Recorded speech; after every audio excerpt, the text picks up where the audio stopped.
After the Civil War, a lot of work needed to be done in the South. Many soldiers had died.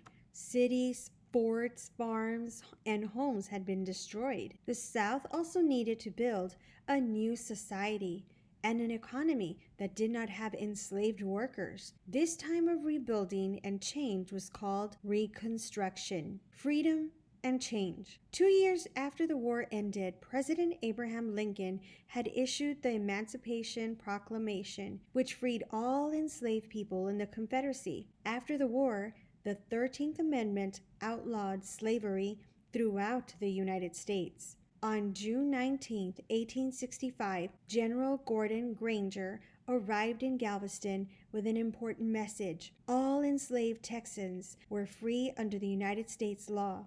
Granger rode through Texas, bringing everyone the news. 1 year later, June 19, 1866, African Americans celebrated the anniversary of this great news. This holiday is known as Juneteenth, and it is a state celebration of the day slaves in Texas learned that they were free. Rebuilding Texas. Reconstruction was a difficult time. Across the South, everyone had to learn to solve problems in new ways. Few Civil War battles were fought in Texas, so the state had little property damage.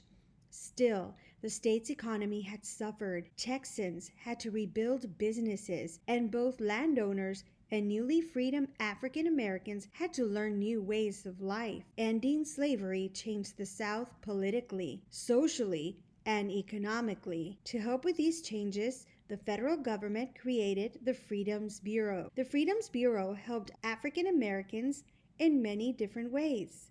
The Bureau gave them food and clothes.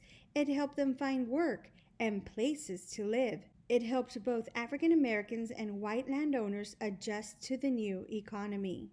The Freedmen's Bureau also helped African Americans with education. Under slavery, most African Americans were not allowed to go to school, so the Bureau started more than 1,000 schools and colleges in the South. In Texas, the Bureau opened about 150 schools for African American adults and children. Reconstruction impacted Texas in many ways. For example, it was during this time that African Americans began to go to school. For African Americans who had been slaves, these were exciting but sometimes confusing times. Former slave owners told them that they were not free. African Americans could come and go as they pleased. According to the law, they could control their lives, but now they faced new challenges. Where could they find jobs?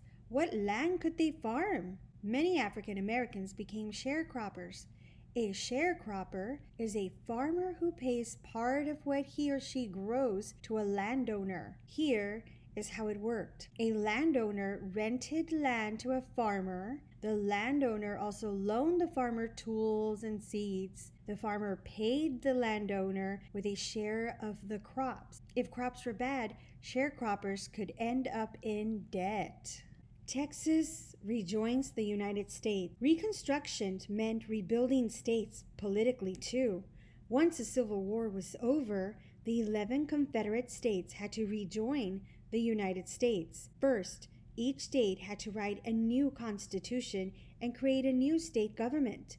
A constitutional convention met in 1868 in Austin. 10 of its 90 delegates were African Americans. They were the first African Americans elected to public office in Texas. By 1869, the delegates had written a new constitution for the state. The first governor was Edmund Davis. The new constitution gave the right to vote to adult males, including African American men. African American men also gained the right to hold office. African American leaders worked to help set up the new government. One African American leader, Matthew Gaines, was elected to the Texas Senate in 1869. The new legislature had to vote on new amendments to the United States Constitution. The 13th, 14th, and 15th Amendments ended slavery and protected rights for former slaves and all African Americans.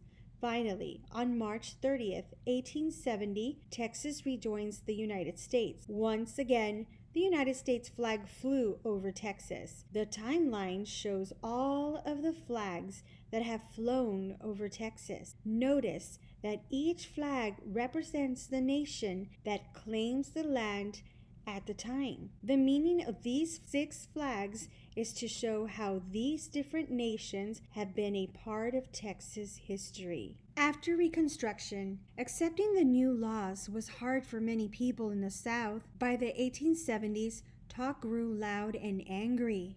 Many white people wanted to undo the changes made during the Reconstruction. Some white Texans joined groups to frighten African Americans so that they would not try to hold office. One of these groups was the Ku Klux Klan. Klan members hurt and sometimes killed African Americans. They wanted to stop them from voting. Southern states set up a system of segregation. Segregation is racial separation, or keeping African Americans separate from white people. Jim Crow laws were laws that enforced segregation. These laws kept African Americans and Mexican Americans in separate schools and prevented them from having certain jobs. Some Jim Crow laws made it difficult for African Americans to vote. When Texas rejoined the United States, more than 250,000 African Americans lived in the state. They had gained rights, such as the right to vote, during Reconstruction. In the years after Reconstruction, they lost many of those rights. They were treated unfairly well into the 1900s. The struggle for equality would be long and hard, but after the Civil War, African Americans had the most important right of all, their freedom.